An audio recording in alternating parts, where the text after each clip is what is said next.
Up next on Inside ChampCar Racing at Road America.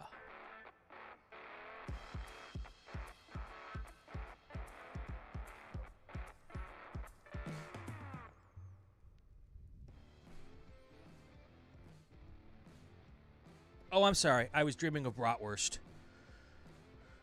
And, Bratwurst or bratwurst? well, it depends on whether you're a native or not.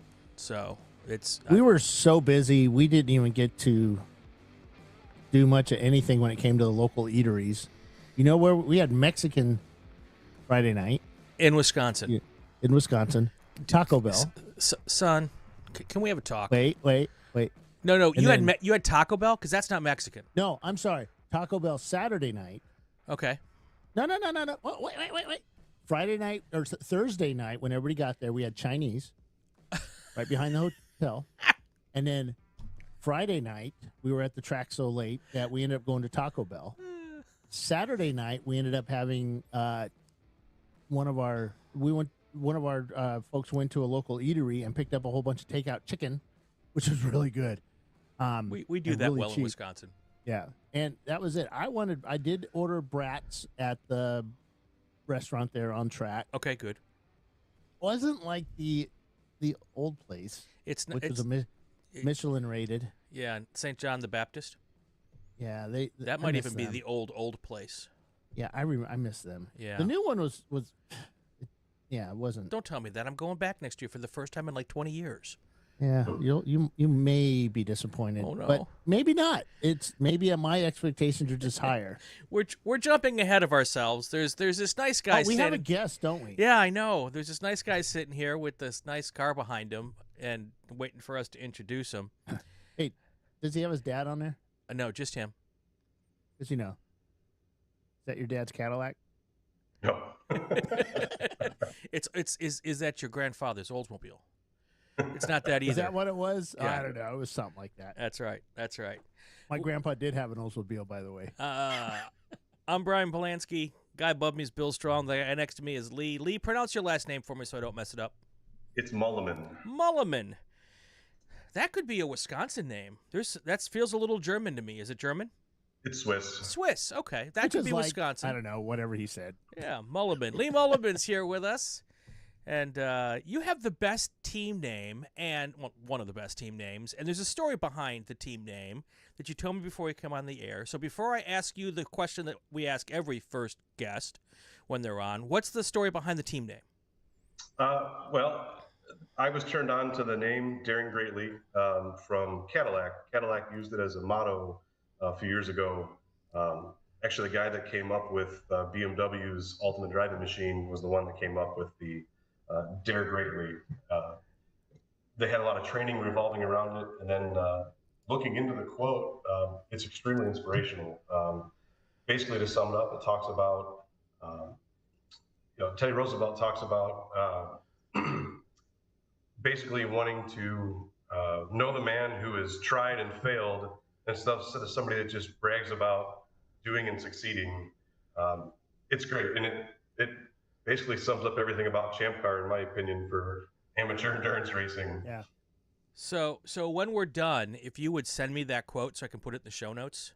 Absolutely. That would be very cool. Very cool. David Haynes made a really cool picture of my car on track with a quote underneath it. I'll share it with you. It's great. Nice.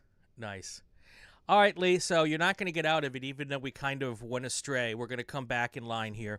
Every guest, we start the show typically with the question, how did you get mixed up in this crazy sport that we love? Well, it all started with my dad. He was always a car guy, not much of a racer himself, but always a race fan. Living in Indiana, northern Indiana, most of my life, we made our trips down to Indianapolis Motor Speedway quite often. First for time trials, and then eventually when we got older for the race.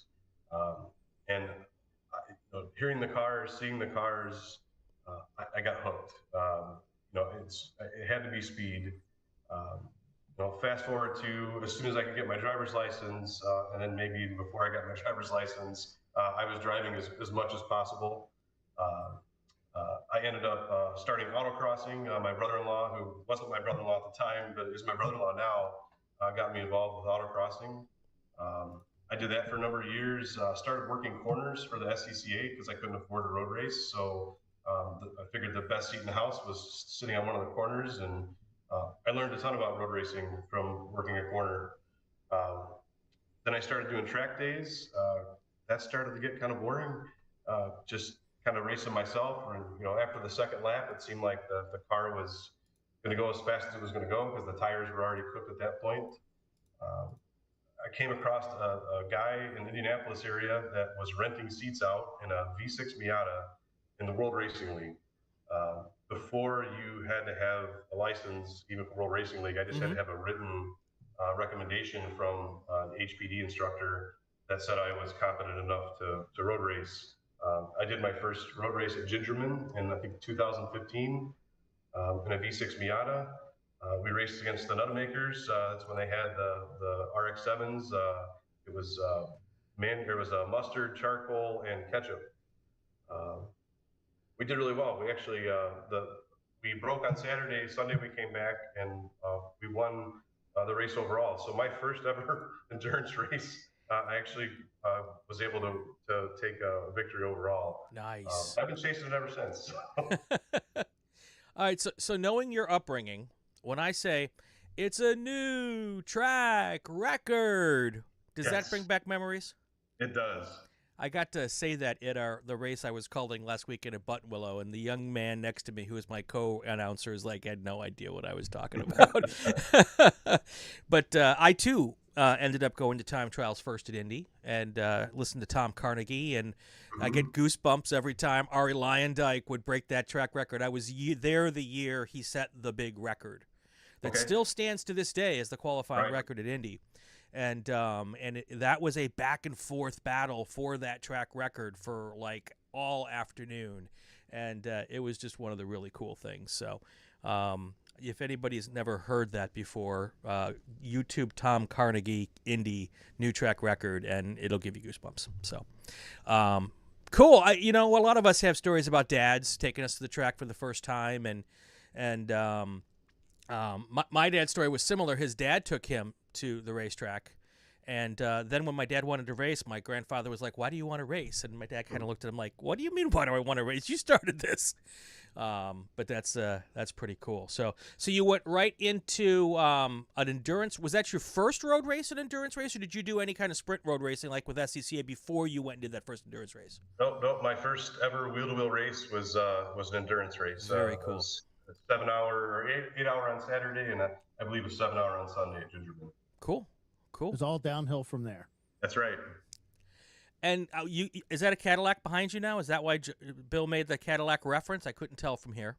It is. It's a first-gen Cadillac CTS. Okay. And how fun is that in ChampCar? Surprisingly enough, it's a blast. Yeah. Kind of the background as to why I chose that car was I've worked for a Cadillac dealer. In March, it'll be 20 years I've worked for the same Cadillac dealer. So you didn't really have a choice. Well, I knew a lot about the car, and I had all these resources, and on paper, the car made a ton of sense. Power to weight ratio, potential power to weight ratio. It was available in manual transmission. It's rear wheel drive.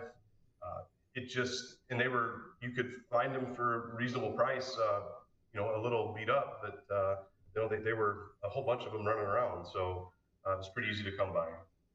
And they came with probably General Motors' best engine ever, the North Star. Yeah. No, that was no. This is I was kidding. V6, the high feature V6. So yes, I know the North Star edition had some flaws, but I was once on a story field producing for CNN, and I had to go to West Texas, the hills, for a separatist group. It's really not the important part of the story, but that's what it was.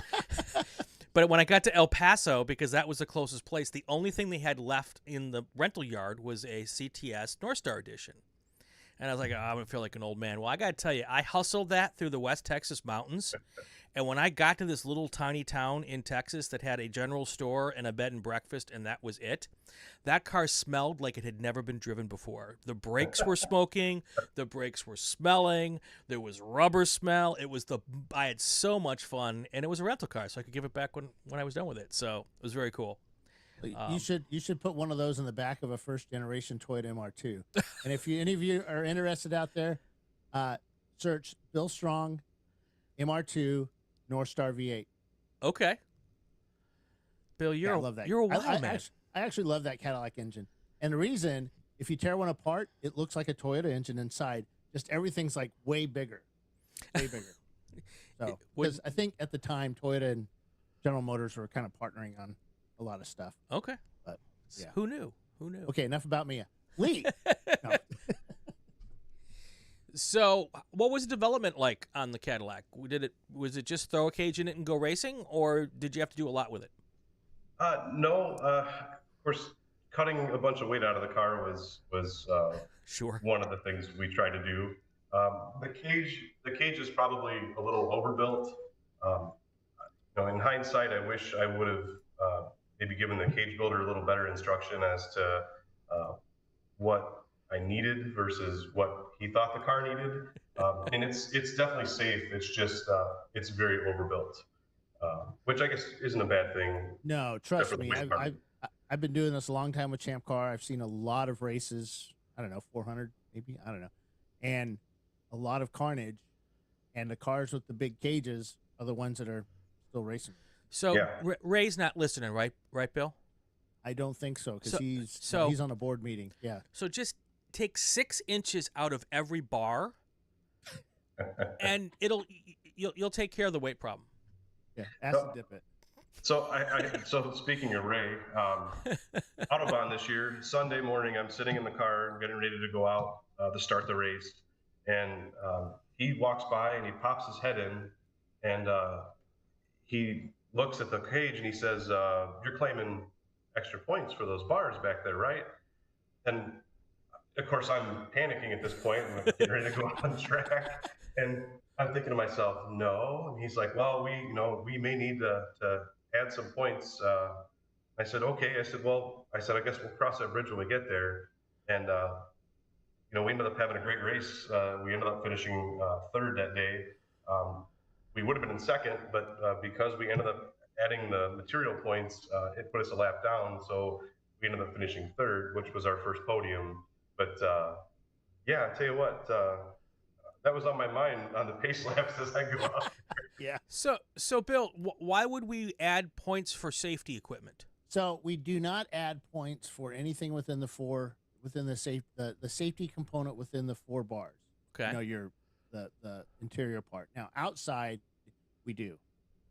We start getting into, what we don't want is a tube frame car. Sure. So, yeah. So that's why. And there's teams. So remember, we have to build a rule set that works on every single car from a whatever Fiat all the way up to a Cadillac, to a pickup truck, to whatever. So tying things in, we found that at one point we were applying points for additional strut bars, or so to go from the main hoop back to the rear, way, the shock towers.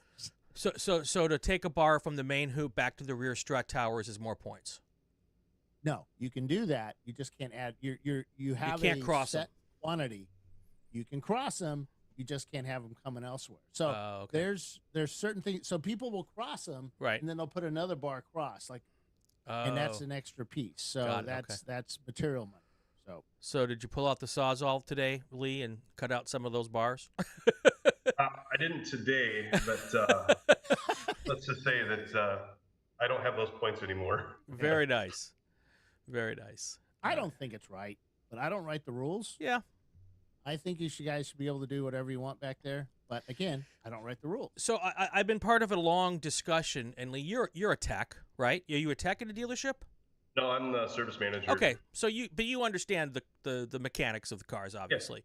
Yeah. I've been part of a long discussion about whether or not all of our North American cages are over caged in modern cars. Let's say 2010 to newer. Because one would argue that the crush structures in the doors are so good in the cars now that you don't necessarily need as much framing in the doors as you would if you were running a 1995 Honda CRX, which has nothing in the doors. And that the rules should be based on what is in the car versus just a general rule set for all cars, like Bill was trying to say, because one could even argue that you're overcaged, and that could be dangerous in some situations as well.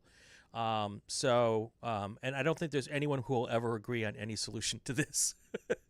So anyway, Ed, be like Ed from the Infinity V8 guys, wants to know how many points your car's at right now. Right now it's like 500. 250, right? Right. 500. Okay. All right. Cool. So how did Road America go for you? It was great. I sat on my back patio and I watched the race on Saturday. I didn't tell him. He wasn't at the race, Brian. I'm really sorry. Now you're I needed to know that before we started, Bill. We were there in spirit. One of our drivers was in Tyler's car, and they finished sixth on Saturday, and I believe they finished third on Sunday. So yeah, they were on the podium. Yeah. Yeah. So sorry. I've been I got home late, yesterday afternoon, worked, got up this morning kind of late because, no days off, worked, and then meetings, and meetings. Work. And that's where I'm at. Okay. And then I came in, just to let you know, guys, I came in 14 minutes before this show started. Yes, you did. Yeah. And panicking. And I sent Brian, Lee is going to be on the show. Here's how you spell his name. Here's his Facebook page link. I may have not even given you the link. I may have given you a hot link that you had to click. Yeah. And then that was it. Yeah. Lee's got a Cadillac. That's great. Well, and I just made the assumption, because often after a race weekend, we have someone on who did something good, bad, or ugly at the previous race weekend. So I guess I need to not assume things because... Well, let me tell you, this past weekend at Road America, the talk on the paddock lane was, holy crap, there's a lot of V8s here this weekend. And we're going to get our butts whooped. Then I go on the in impound, and it's all freaking Miatas. It's like, how did Miatas do so good at that track, but the V8s didn't?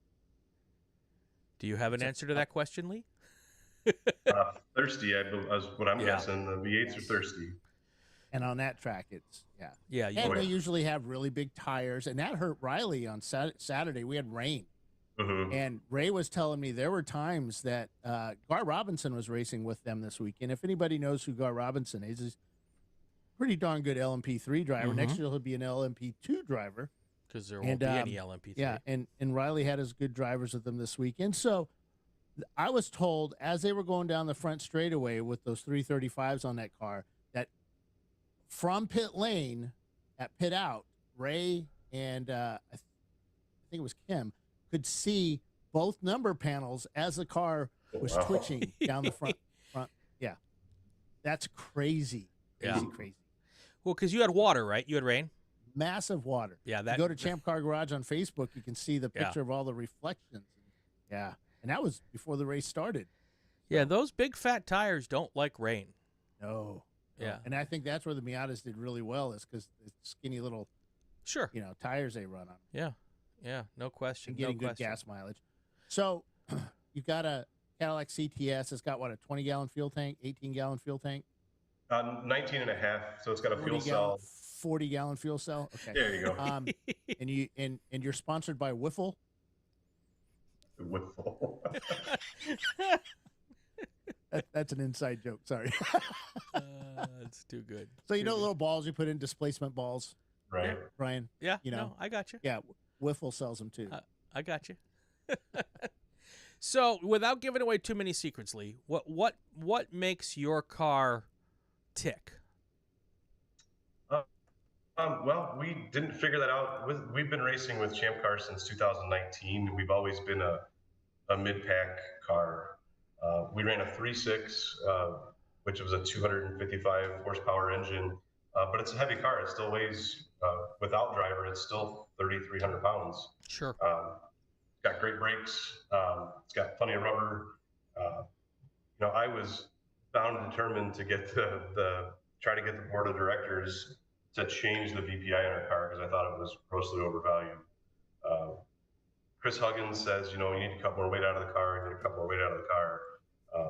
Which, by the way, Chris Huggins, I will pay for your trip out here if you want to come and show me how much more weight I can take out of this car. But I saw that post. Yeah. Like, cut your car up, man. Yeah, make it faster. I like the way it looks, so it's and we've cut a ton of weight out of the car. I'm sure there's more to come out. We've got a plasma cutter and all kinds of cool stuff now, so that's on our to-do list this year. But we actually went from our 3.6, which starts the car at 500 points, to 2.8 liter, which was also an option. That's a 210 horsepower engine. So we dumped some power, added some aero, and not only are we faster, but we're better on fuel. And we've also gotten much better at our pit stops. I have the same group of drivers. We've been racing together now for the last 3 years. We're all about the same as far as speed goes. Unfortunately, I'm always the slowest, but sometimes that's the way it works. Yeah. But we're all close. We're all within about a second of each other. So we're firing on all cylinders. Our last race at Gingerman, we had different kinds of problems. Normally it's mechanical problems. This time we had driver problems. My brother-in-law jumped in the car on Saturday morning and within 10 minutes got a passing under yellow and a black flag. So that took us down 2 laps right away. Sunday, I'm in the car. I spend, after the lunch break, I spend 15 minutes trying to get around a Saturn. Finally get around the Saturn, and I'm 3 seconds a lap faster, and I'm making my way through the field, and I pass somebody under yellow. I lost all that time, but those seem to hurt more than the mechanicals when you make mistakes like that, because it ruins your race.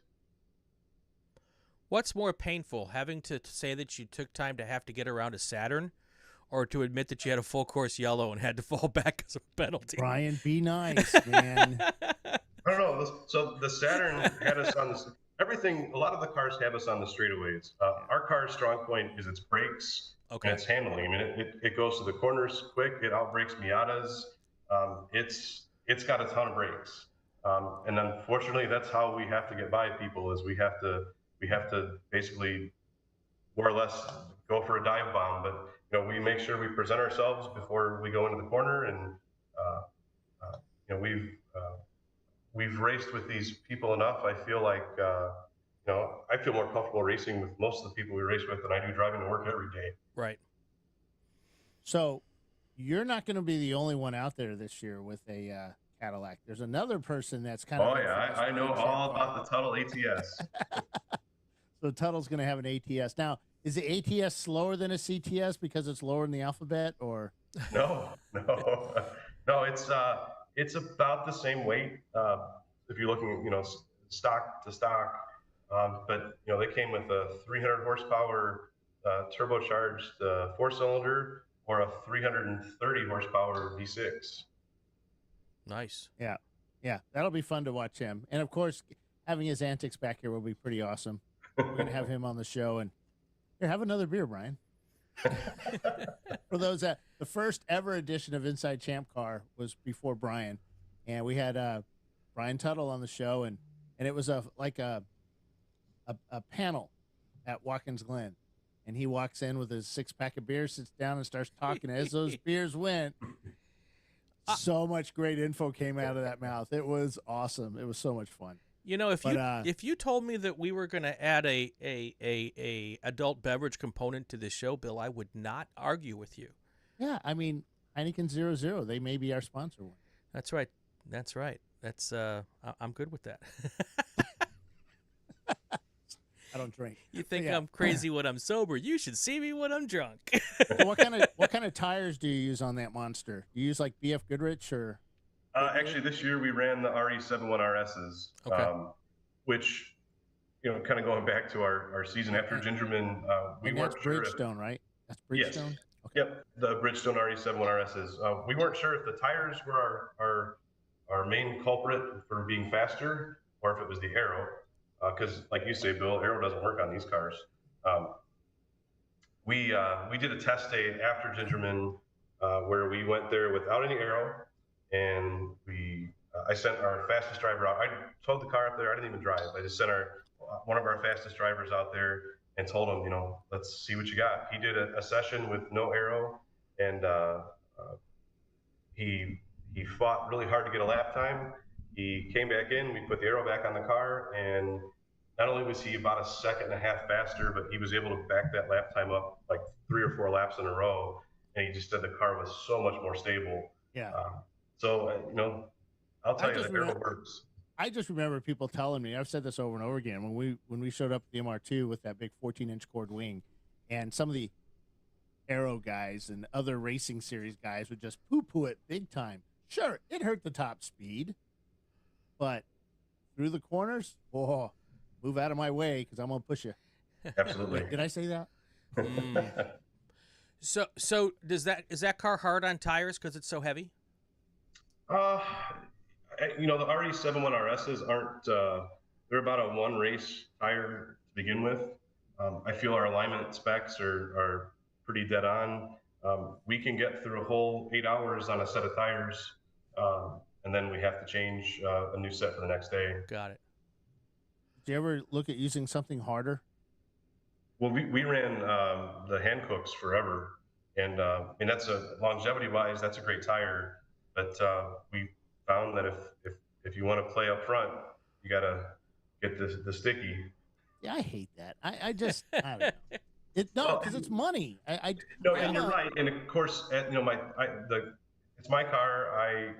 I rent seats to the 3 other guys that race with us, and we discussed it. Hey guys, if you want to get serious about this, we can do it, but it's going to be more money. And right. Luckily, I rent to guys that have the budget to be able to do that. And and you're right. I wouldn't be against a spec tire in the series if everybody ran the same thing, but it'd have to be RE71 RSs. I was thinking something like a 500 treadwear. There you go. Snow tires. That's something that says Tiger's Paw, not Tiger there Paw. You go, Tiger's Paw. A Fleet Farm special. 600 treadwear. Yeah, it's it may be heavy duty. I don't know. Yeah, and sure, that looks like a Gatorback tread. Don't know where it was made. But Lee, though, that is kind of the joy of endurance racing in something like ChampCar or any of the other endurance series. You're splitting up whatever, $900 for a set of tires on that. I don't know what the dollar figure is. Let's say $1,000 round figure. Yeah, he hasn't raced in a long time, by the way. Well, no, I don't race in anything that requires anything per tire, bigger than a 15-inch tire. So 15-inch. Yeah, exactly. You want width and you want tire patch on it. You got to run 22s, man. Come on. Yeah, okay. I want to see you put 22s on a Honda Fit. That'd be pretty ghetto. But hey, just to break into this real quick, I want to say hi to a little boy out there, first-time listener, Jimmy Letchworth. Get well, buddy. Get well. Oh, very nice. All right, back to you. But anyway, you get to split that cost out between 3 or 4 drivers, whatever the cost is. So that was the point I was trying to make, Bill. Thank you for making me look as dumb, which is not hard to do. Right. No, it's all right. But no, that's you talk it out with your guys and gals, and do we want to spend an extra $250 a person, and then you do it or you don't do it. Right. So okay, we're gonna make a new rule next year. We're gonna run Walmart Ironman tires. Nice. Or Fleet Farm. I think so. Elliot or Tim says they're available at Fleet Farm. Very good. Very good. So for those of you who don't live on every car. For those of you who don't live in the Midwest, Fleet Farm is like a Home Depot or a Lowe's with more farming implements. Oh my God! It is a Home Depot, Lowe's, Walmart on steroids. But it is the best. It's no I bought Menards. ammo there Saturday night. And you might have needed that at Road America. Oh, I needed it for here in Virginia. Yeah, I love the Fleet Farm. And they have a killer candy section too. Just what I need. Sorry. Yeah, it's awesome. It was a Halloween section. It was awesome. The kid toys section was like, holy cow. Yeah. Bet I don't have kids. And the one in Plymouth has 91 octane non-ethanol fuel. Yeah. Cool. So it's a pretty cool place. Mm-hmm. So what are the plans for that car coming up? Anything cool? Anything big? Anything more cylinders?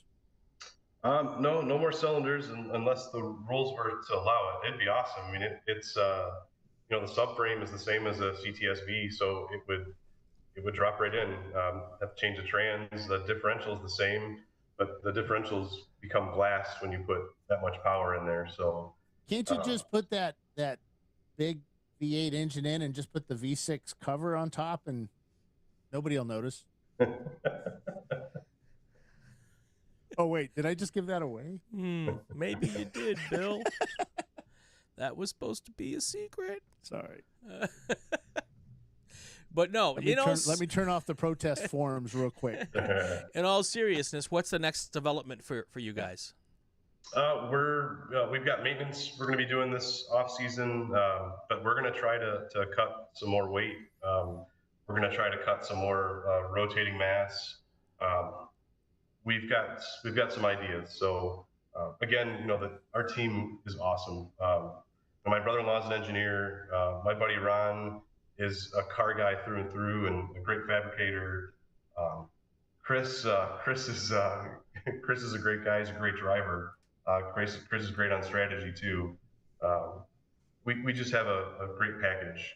But the cool thing is 3 of the 4 of us live real close together. So we come over and crack open some beers and start cutting, and hopefully don't drink too many beers. I was going to say, can I suggest that you cut then drink? Now, I'm going to suggest something that's probably going to get me in trouble, but do engineers cramp your style? Do they like take away your crazy ideas and say basically that was not? So I've known my brother-in-law for a long, long time, longer than he's been my brother-in-law. He's been a very good car friend, and he's always analyzing. I can see it, even when he doesn't say anything. Like, he's always analyzing. I can just tell. Like, does smoke come out of his ears? Pit lane. Here's a calculator. Just sit right there. Right. Here's the slide rule. I'll come talk to you after the first stint. So cool. So when are you out on the track next? It's looking like we're going to be at the national championship at NCM. Nice. Cool. Nice. So It'll be our first time at that track. So it's a fun track, and I think that car will actually do pretty good there. We think so too. Watching some of the track video, it looks like it will definitely favor this car. And there's some sections that aren't so wide, so you could use your width as an advantage to hold up those little puny cars. She's a big girl. Yeah, and that's good. I mean, that's racing, man. Yeah. So I've never had anyone tell me that I could use my width as an advantage. Can we work on it? You can, Brian. All right, there's hope for me. There's to keep hope alive. I do it at airports. You stand to the right, walk to the left, or something like that. I'll just stand right there, and you can't get by me. Too fun. So NCM, that should be fun. And then, how many races do you guys normally run a year? We usually run between 3 and 4. Okay, well, that's a good program. Yeah, it's good. It's that's usually the average of a ChampCar racer. Okay, Sorry, you're above average. Sorry. We're talking about number of races. He's an above average racer. It's the average number of races for a ChampCar racer. Now, where do you work? You want to say the company you work with? I work for the Scapel Auto Group. It's a family-owned dealership. Has been for a very, very, very long time. Excellent family, excellent people. They let me do a lot of the work at the dealership over the years, kind of off hours, after hours. They've been nothing but supportive of all of this. Again, just a great group of people. Where are they located? They're in Maryville, Indiana. Okay. They have a great. They have one of the largest GMC dealers in the Chicagoland area. So if you're looking for a new tow vehicle, they also have a commercial line. So like the white trucks that you see, right. But you can get if you want a bare bones tow vehicle, they've got a ton of them. Cool. Very cool. And there's parts of the country like where I live where it's hard to find vehicles. So yeah, that's good. Definitely. Anybody else you want to thank before we let you go here? Wife, kids, sponsors, anything? Well, my number one sponsor, my wife. I thanked her at Autobahn when Bill interviewed me as well. Um, she's been very patient through all this, and she's nothing but supportive. It's a lot of fun to have the wives at the races. That's probably some of our best weekends is when the wives and if the kids can come out, the kids come out too. Our kids are still pretty young, so they don't get to enjoy it as much. But Radium Engineering helped us with the fuel cell in the car. Um, Tire Rack. We get all of our tires through Tire Rack. They're awesome too. And they're just down the road from you. Yeah, not too far at all. Yeah, cool. Well, Lee, appreciate you coming on. It was fun to catch up with you on this Cadillac. That's one of the best parts I enjoy with my work with ChampCar is talking with folks with the oddball cars. Not that the car itself is oddball, just when you look at a ChampCar race, a lot of Miatas and a lot of Mustangs, So when you get a chance to see something that's unusual, those are the fun cars for me to watch. So kudos to that. Keep racing that thing, and we look forward to talking about you at NCM. Excellent. Thank you guys for having me. Hey, thanks, man. All right. So that's Lee Muhleman. I think I just butchered your name again, but that's okay. Welcome and thank you, and we appreciate it. And good luck. Good luck down the road. Thank you. All right. When we come back, I'm sure Bill has got some stuff for us to talk about, and he also has. We've got a tech tip. I don't know what it is, but we'll talk about that too. That's all up next on Inside ChampCar. Stay with us. ChampCar is an endurance road racing grassroots motorsports series. The idea of ChampCar is you can get a bunch of buddies together and on a budget go to these premier racetracks all over the United States and up into Canada and get maximum track time. Josh here, Wasting Money Racing. The things that really draw us to ChampCar that we love is that the series is a little bit more serious than the other entry-level endurance racing series, and the series as a whole is like a big family, and everybody is always willing to help each other in any dire situation that you may have. The rulebook is intentionally kept small to make it simple for everybody to go racing, and yet control costs for the competitors. For sure, one of the most exciting things for me with ChampCar was that I get to race on all these amazing racetracks, and it's super easy. No licensing, no special qualifications. All you need is your driver's license, your gear, your membership. Rent yourself some seat time, and you can go racing this weekend.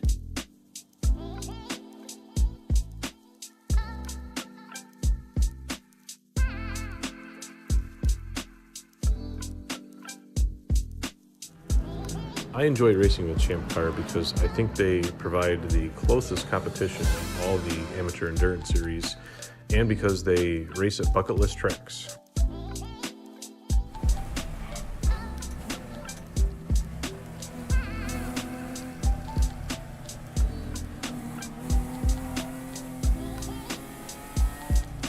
Hi, this is Rick Brazar from Savannah, Georgia, RPM AutoWorks Racing and Apex Predators Racing Team. What I like about ChampCar Endurance Series is the opportunity it gives an old guy like myself to get back into some competitive door-to-door racing with a modest budget. You can put together a really nice car for not a lot of money, and it's a lot of fun to go out there and mix it up with some top-notch drivers. I enjoy the camaraderie, I enjoy the friendship, and I enjoy the program that ChampCar Endurance Series has put together.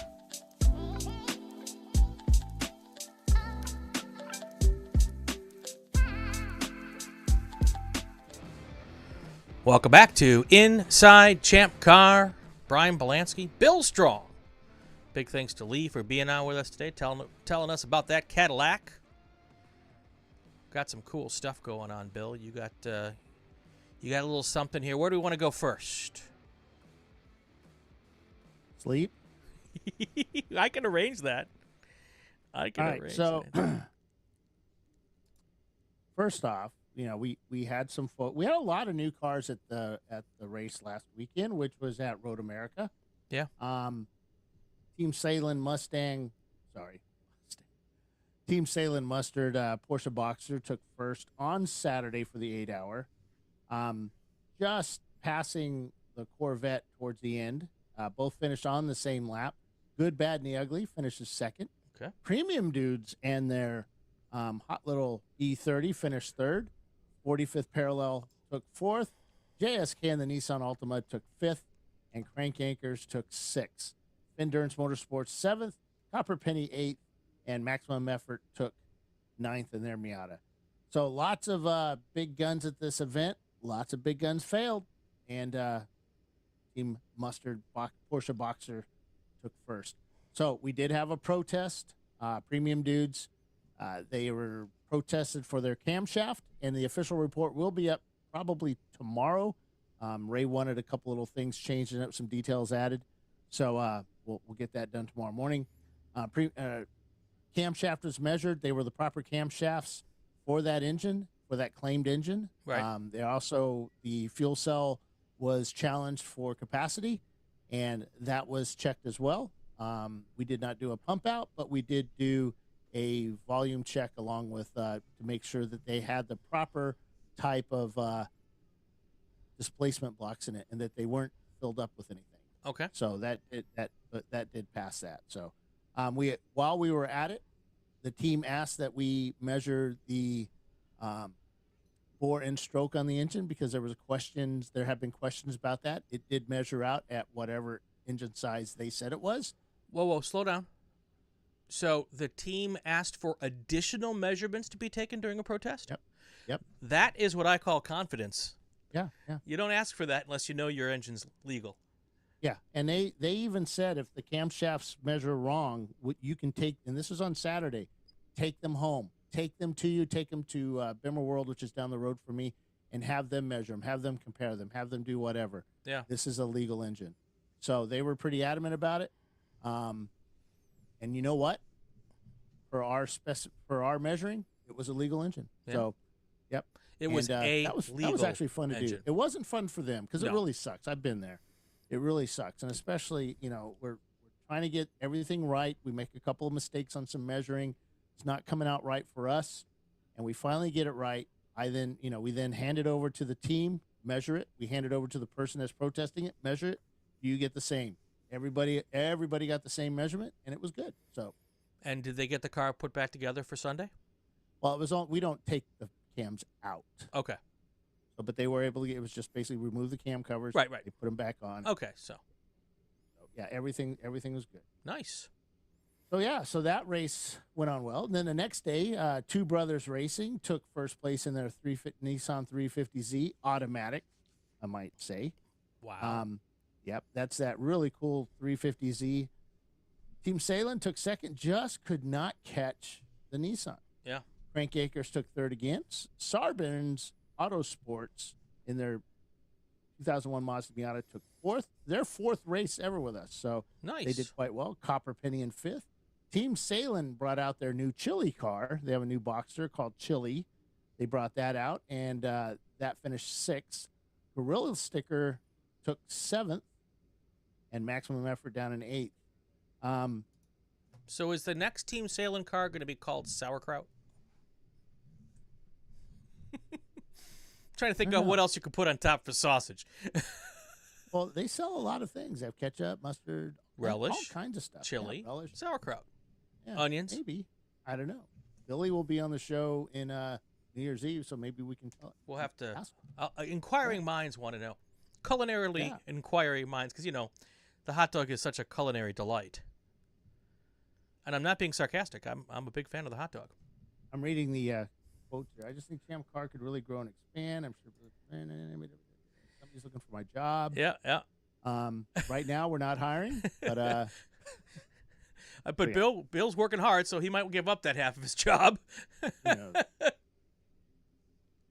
So yeah, that's where we're at. So Nice. read the rule book. Yep. Oh, you want to do the tech tip? Well, whatever. Yeah. Oh, that's the. Oh.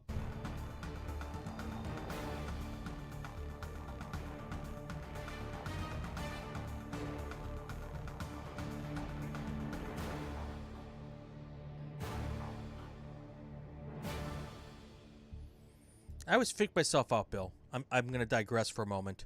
When I go to look at the chat, and then I realize that I'm behind on the YouTube, and it looks like I've screwed up the show because it's not lining up. So anyway, tech tip. Sorry, I digress. Yeah, tech tip. Read the rule book. Yeah. Yeah, we had a lot of guys showed up that haven't raced with us in years. We still had a couple of teams show up with ChampCar decals on the doors, not the RVA Graphics ChampCar number panels, but the original ChampCar decals, like the John Condren decals. Wow. So, yeah, they showed up, and they really, I don't know, there was just teams that really hadn't read the rule book. They were surprised when they were hit with certain things. Right. And because they hadn't read it. Right. And I want to stress, and I was really against the board putting up the red line version of the rule book, the BCCR. Uh-huh. And my reasoning was people are lazy. Now, you guys listening are not lazy. Trust me. I'm talking about the guys that are lazy. They only look at the red parts. They don't look at the rest of the rule book and how things interconnect and things like that. And they just come, oh, I didn't know that. And it's like, dude, we've been doing this for like 5 years. Where have you been? Where have you not been reading this? So download the one that's not the red line, the one that says not for official use because it's just for reference. But download the one that and read it and take notes and look at your car when you're reading it. Just don't read it and then go out to your car and think, oh, yeah, this was this. Read it next to your car. Go through the checklist. We have lots of checklists all over our rules page. We've got all kinds of stuff to help you. We're going to be adding a couple of forms just to help you with more, with the swap and the reuse stuff. How you reuse your stuff, your parts on your car to turn it into whatever. Spoiler. I don't know. Not spoilers, but other parts. Right. So we're going to put a little more explanation about that. We were talking about that in tech today. So that will be for next year. Not required, but it should help you. Now, I did change today some of the online tech form. We want to know more about your car. And before, it used to be labeled miscellaneous. Now it's labeled up with what we want in that box. Okay. So go ahead and put in a little bit about the swap, if you have a swap, a little bit about your where your materials, like you take the door bar out, where did you reuse that part? You turn it into, I don't know, what would you turn that into? I don't know. You could turn that into a dash a panel. you used it to fill a gap somewhere. Yeah. And it's a material, you took materials or a reuse, 0-point reuse for it. So put all that info in there. Make it descriptive. And one thing you can do, if you can't fit it all in there, bring documentation. If the text say, all right, what did you do here? How did you do this? Pull out the paperwork. Lay it on the hood. Here it is. Here's the pictures that I took of it being a panel or a dashboard, and then I converted it to this to reinforce something. And, I have pictures of it. Label all that. Document. Yes. Cannot have enough documents. And just go through it each year, make sure it's updated, and just show it. And put it all in a three-ring binder. And I still keep the tech forms, the paper ones we used to use, on the website. Use them. Fill them out. Let's say the internet just goes one day and we can't do anything on pit lane. Hey, guess what? You've got your paperwork. Just do it. Yeah. Good idea. So, Timothy says also read your supplementals. Yes, the supplements have a lot in it. For paddock One of the spots, things I think that we're Timothy working on might have had a bad paddock spot experience. So, Tony Kart Racer is asking how would we compare ChampCar Endurance Series to NASA, which is National Auto Sport Association. Right. Don't compare. I mean, don't race with them. Don't know. Yep. I have a couple of friends that did it, but they all race with ChampCar now. So I don't know.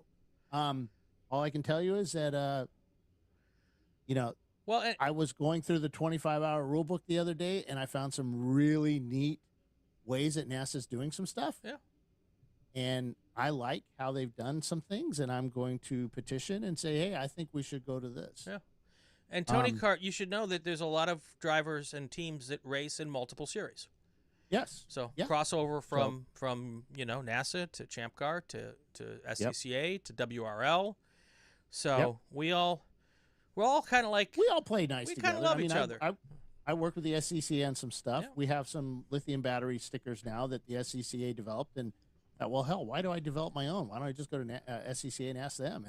And they were like super excited for us to talk to them. And I mean, we all doing the same thing. It's changed a lot, Bill, because that wasn't the case maybe 10 years ago. Oh, 5 years ago. Yeah, so I think there's a new world order when it comes to North American amateur road racing, where we've all realized that and as those who know, and Tony Cart might not, my background's mostly in the SCCA, and for a long time, none of us wanted to talk, none of us wanted to admit that the other one existed, but that seems to not be the case anymore. So, well. He's asking about costs. So our costs will be going up next year. Right. We will still be the least expensive endurance road racing series out there, even with the additional cost. We will still be considerably less than everybody else. And when was the last time before this cost jump that the costs went up? Well, every year we were pulling them up like 50 Okay. bucks. Okay. So it wasn't that much. But I'll tell you, man, everything has just quadrupled. I spoke to a track today. I won't name them. The number I was given, remember Crazy Eddie? Holy smokes! So, yeah. But yeah, it's the costs have just skyrocketed. Not just for renting the tracks, but insurance. Right. Because we have to pay insurance for the track. Some other, just all kinds of stuff. Yep. And I don't know if we told you guys this, but next year, with your membership, will be insurance, like the SCCA does. Right. You'll automatically get it. It's included, so it'll be an extra. I think it's $15,000 to help cover any excess that you might have, cover your stuff. And we'll go into that as we get to the year because I'm. And that's hurt yourself insurance. It's not insurance if you break your car. No, so if you're hurt, is for you to go to hospital, right?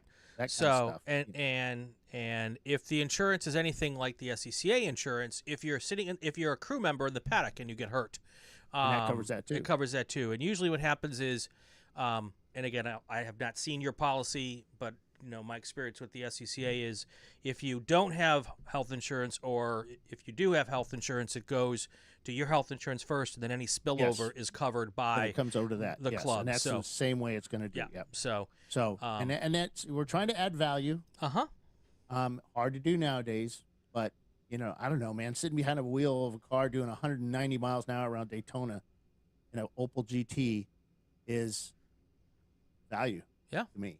So. Yeah, absolutely. So yeah, that's one of the things we're doing. What time we got? Oh, we got plenty of time. Hell. I'm hungry. So we're doing that. So we are doing I did talk about the schedule last week. I posted up on the Nelson Ledges thread with the dates of our all the way up to Daytona, I think. And I left a couple of them out because we're still debating on some movement of days. Chelsea's doing a meeting tonight with the board. So I'm assuming tomorrow I'll have the dates finalized. Actually, I could probably go look now, but I won't. But we'll deep tease for next week. Yeah, and we'll have the schedule out.